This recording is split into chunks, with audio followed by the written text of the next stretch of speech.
Would you care to comment on the significance of the job that you felt in reconstructing what was the World Trade Center broadcast apparatus and then the Freedom Tower?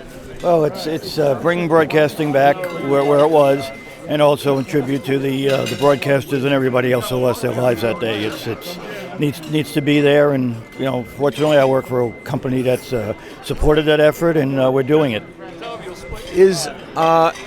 Is it different than a broadcast tower in other cities, other big cities like Chicago or San Francisco, because it's in New York from a communications hub standpoint?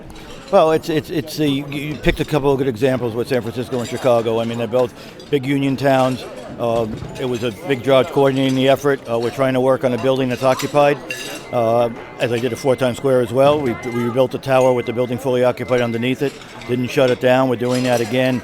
It's a different operation than doing it out in, say, a cornfield in the Middle West or something. Working on tall buildings in a downtown area. It's a real task.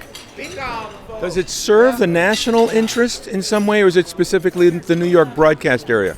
Well, it's the New York broadcast community over the air, but I think it kind of symbolizes the rebirth, the birth of the phoenix, coming back to its source. So that's about all I can say.